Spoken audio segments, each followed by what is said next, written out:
नमस्कार साथियों, मैं मनीष भारती संस्कृति पीसीएस प्लेटफॉर्म पर आप सभी का स्वागत करता हूं। साथियों, जैसा कि जानते हैं बीपीएससी मेंस को लेकर के हम लोग चर्चा कर रहे हैं। पॉलिटी में आज जिस टॉपिक की हम चर्चा करने वाले हैं वह है भारत के राष्ट्रपति और उनके निर्वाचन की प्रक्रिया क्या है।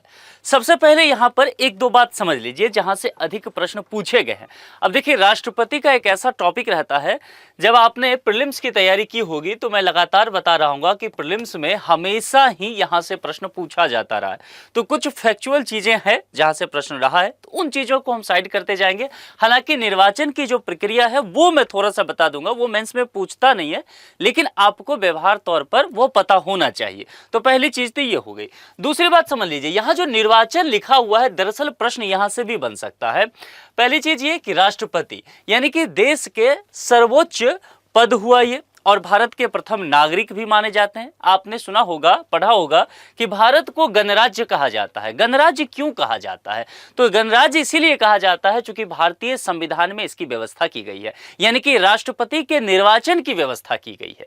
यानी कि देश के सबसे सर्वोच्च पद पर जो व्यक्ति बैठेंगे वो भी चुनकर के आएंगे, उनका भी चुनाव होगा।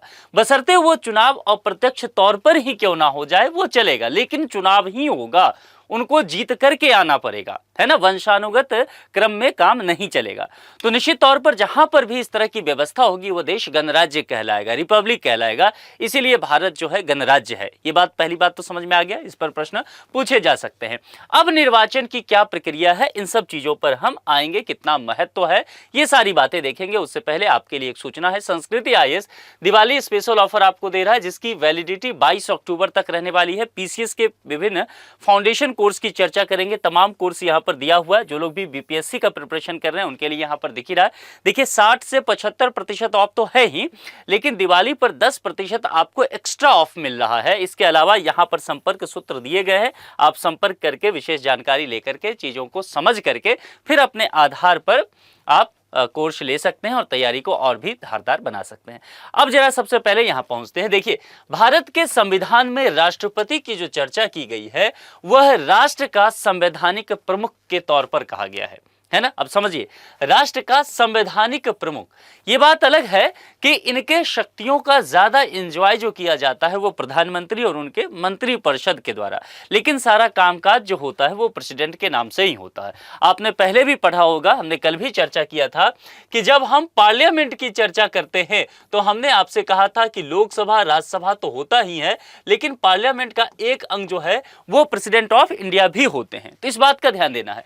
राष्ट्रपति भारत के कार्यपालिका प्रमुख है। देखिए, मैं यहां ये नहीं कह रहा हूं कि मंत्रिपरिषद और प्रधानमंत्री, कार्यपालिका प्रमुख यानी कि इनके नाम से ही काम होना है, परंतु वे संविधान के दायरे में रह के प्रधानमंत्री और इनके मंत्रिपरिषद की सलाह पर काम करते हैं। ध्यान दीजिएगा, यहां पर बस इसी बात को समझना है।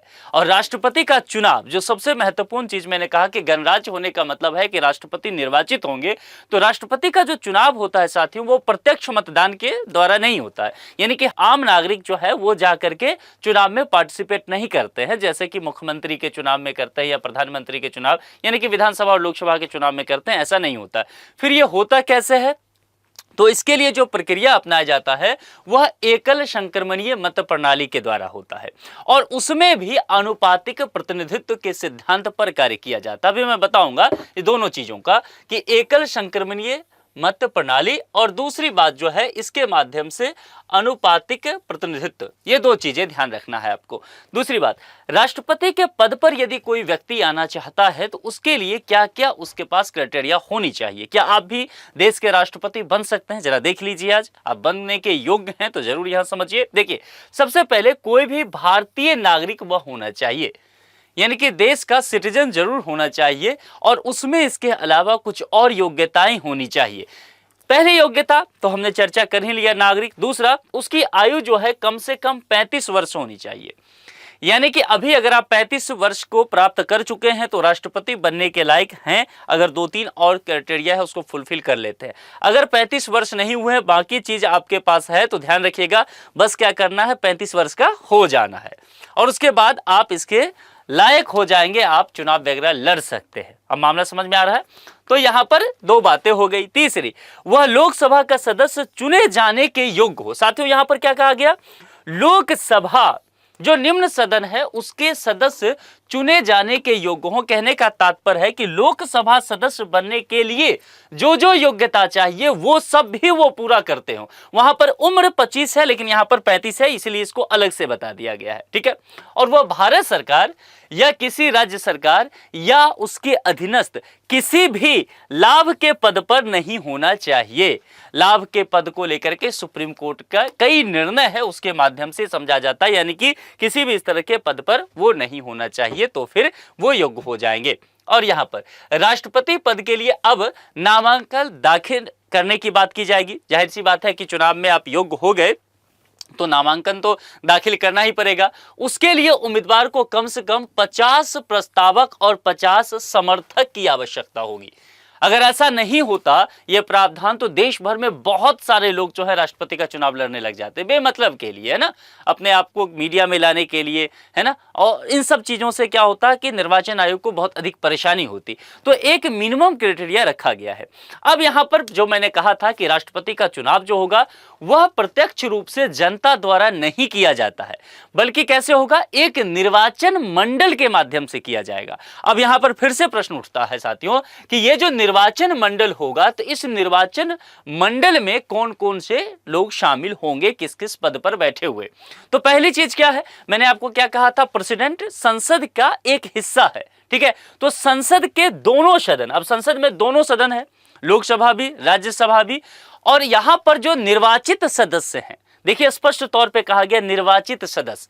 हिंट मिल रहा है कुछ, यानी कि कुछ सदस्य ऐसे होते हैं जो मनोनीत होते हैं, कला से, विज्ञान से, खेलकूद से, तो वैसे सदस्य नहीं पार्टिसिपेट करेंगे। संसद के दोनों सदन के जो है निर्वाचित सदस्य, यानी कि लोकसभा और राज्यसभा के।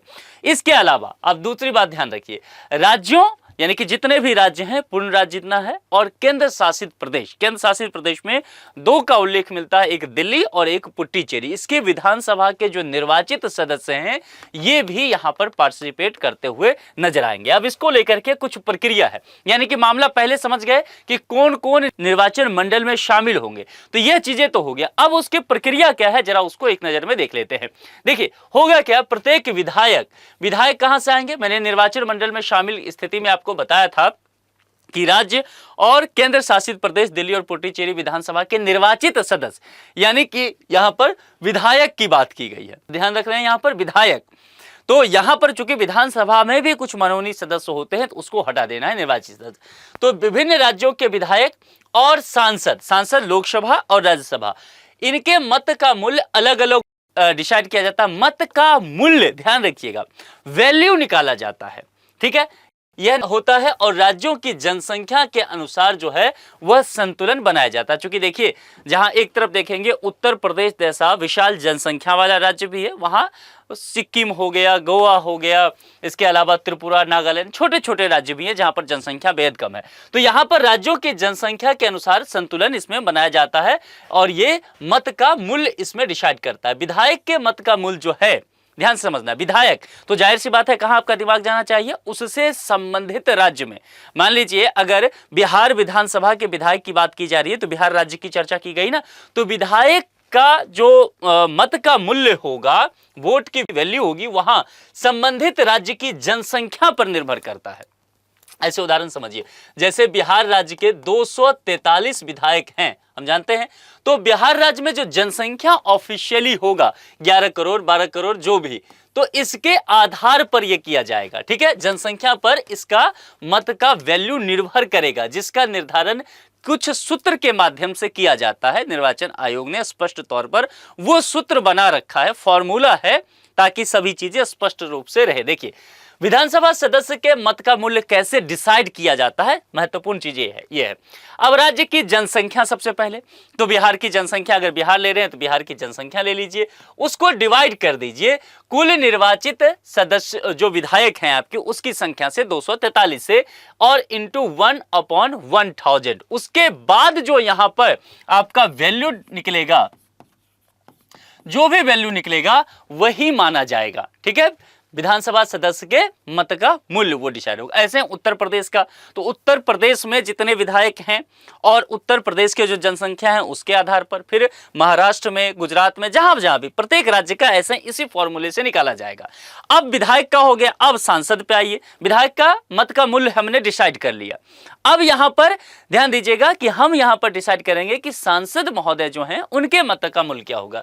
तो प्रत्येक सांसद के मत का मूल्य जो है इस प्रकार तय होता है कि पूरे देश में विधायकों के मतों का कुल योग संसद सदस्य के मतों के कुल योग के लगभग बराबर हो जाए, यह कंडीशन रखा जाता है। यानी कि तमाम राज्यों के विधायकों के, एक तो क्या किया हमने, सेपरेट प्रत्येक राज्य के विधायकों का मत का मूल्य इस डेफिनेशन से तैयार करके निकाल लिया, उसका सम कर दिया और फिर जितने सांसद हैं उसके मत का मूल्य निकाला और वो हम रखते हैं कि वह लगभग बराबर हो जाए, इस स्थिति में रखा जाए। तो सांसदों का मत का मूल्य कैसे डिसाइड किया जाता है जरा देखिए। उसके लिए क्या फॉर्मूला है, सभी राज्य के सभी निर्वाचित विधायकों के मतों का कुल मूल्य, यानी कि जो चीज मैंने पहले कहा आपको कि जितने भी विधायक अलग अलग राज्य के हैं उनका सेपरेट निकाल लीजिए, तो इससे पता चल जाएगा कि बिहार का इतना है, गुजरात का है, उसके बाद तमिलनाडु का, उत्तर प्रदेश का, तमाम जगहों का निकालिए, उसका सम कर दीजिए, वो उसको डिवाइड कीजिए जो निर्वाचित सांसदों की कुल संख्या है।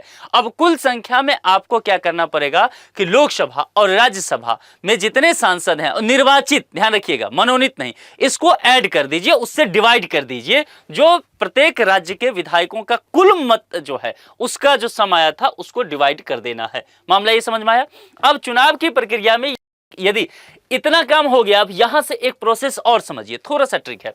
चुनाव शुरू होता है, इस प्रक्रिया में किसी भी उम्मीदवार को पहली प्राथमिकता के मतों का बहुमत जो है प्राप्त नहीं होता है। अब पहली प्राथमिकता के बहुमत कहने का तात्पर्य हो गया कि 50% प्लस 1 तो होना ही चाहिए, तभी तो बहुमत होगा। अगर ये नहीं होता है तो इस कंडीशन में क्या होगा, इस कंडीशन में होगा तो सबसे पहले क्या किया जाएगा, कम मत पाने वाले उम्मीदवार को बाहर कर दिया जाता है, ठीक, और उसका जो मत होगा उस मतों को दूसरी प्राथमिकता शेष उम्मीदवारों में बांट दिया जाता है। और यह प्रक्रिया तब तक जारी रहेगा जब तक किसी उम्मीदवार को पूर्ण बहुमत ना प्राप्त हो जाए, और इस आधार पर हम लोग प्रेसिडेंट अपना चुनते हैं। तो इसी व्यवस्था को हमने आपको उस वक्त बोला था कि इसको थोड़ा सा ठहर के रुकिए, इस पर हम बात करेंगे कि यह चुनाव जो है एकल संक्रमणीय मत प्रणाली और फिर अनुपातिक प्रतिनिधित्व सिद्धांत के आधार पर होता है। तो अब मामला यहां से क्लियर हो गया होगा, ठीक है। हालांकि यह मेंस में कभी भी आपको नहीं पूछा जाएगा, लेकिन मुझे लगा कि आपसे चर्चा करना चाहिए, आपको थोड़ी सी प्रक्रिया के विषय में भी पता होना चाहिए। कुछ चीजें ऐसा होता है ना जिसको हम जान लेते हैं तो बहुत बड़ी बात नहीं है, लेकिन नहीं जानते हैं तो बहुत बड़ी बात है ना। तो इसीलिए इस सब चीजों को अगर आप सिविल सर्विसेज के स्टूडेंट हैं तो आपको पता होना चाहिए कि चुनाव वगैरह कैसे होता है, क्योंकि जनरली हम लोग जब भी पढ़ते हैं बच्चे भी इतना ही जानना चाहते हैं कि सर बता दो, तो बता दिया कि भाई ये जो चुनाव है वो प्रत्यक्ष तौर पर नहीं होता है, तो फिर होता कैसे है, तो एकल संक्रमणीय मत प्रणाली और उसके माध्यम से अनुपातिक प्रतिनिधित्व के सिद्धांत में, बस हो गया राष्ट्रपति का चुनाव। इतनी जानकारी लेकर के लोग चलते हैं, थोड़ा सा अधिक जान लेने में क्या हर्ज है। तो उस बार एक प्रक्रिया को देख लिए, टेक्निकल चीजें कई बार प्रीलिम्स में पूछ लेगा, मेंस में आपसे नहीं पूछा जाएगा। अब आगे जरा बढ़ते हैं, थोड़े से डिबेट की तरफ बढ़ते हैं, क्योंकि प्रश्न तो वहीं से बनेंगे। राष्ट्रपति का चुनाव जो है भारत निर्वाचन आयोग की देखरेख में होता है और चुनाव संपन्न होने पर परिणाम भारत के मुख्य निर्वाचन आयुक्त द्वारा घोषित किया जाएगा। यानी कि जो हमारे इलेक्शन कमिश्नर होते हैं उसमें चीफ जो हैं उनके द्वारा किया जाता है। राष्ट्रपति का कार्यकाल हम सब जानते हैं कि 5 वर्ष का होता है और वे पुनः निर्वाचित भी हो सकते हैं। हमारे देश के पहले ही राष्ट्रपति देखेंगे डॉक्टर राजेंद्र प्रसाद, वो पुनः निर्वाचित भी हुए। अगर ये इस्तीफा होता है इनका, तो इस्तीफे की स्थिति में अपना त्याग पत्र वो किसको देंगे, उपराष्ट्रपति के पद पर जो भी बैठे होंगे उनको यह त्याग पत्र दिया जाएगा। और यदि राष्ट्रपति का पद रिक्त हो जाता है, यदि कभी ऐसा हो सकता है कि राष्ट्रपति के पद पर जो व्यक्ति हो उनकी मृत्यु हो जाए, वो इस्तीफा दे दे या पद से विमुक्त हो जाए, तो उस स्थिति में क्या होगा, उस स्थिति में जो भी देश के उपराष्ट्रपति होंगे वो अस्थायी रूप से राष्ट्रपति का कार्यभार संभालते हैं। ध्यान दीजिएगा, उपराष्ट्रपति और मैंने कहा अस्थायी रूप से, यानी कि जब तक दूसरे राष्ट्रपति नहीं बन जाते हैं तब तक आप कह सकते हैं कि कार्यभारी राष्ट्रपति के तौर पे काम करते हैं। लेकिन एक टर्म एंड कंडीशन है कि 6 माह के भीतर नए राष्ट्रपति का चुनाव करा लेना चाहिए और ये हो जाता है, यही प्रक्रिया है। मामला समझ में आ गया। आगे, भारत में राष्ट्रपति का निर्वाचन जो है एक लोकतांत्रिक, संघीय और संतुलित प्रणाली के तहत होता है, जो संसद और राज्य विधानसभाओं दोनों को समान प्रतिनिधित्व देता है। ध्यान से समझना है इस चीज को, यहां पर कुछ बातें छुपी है।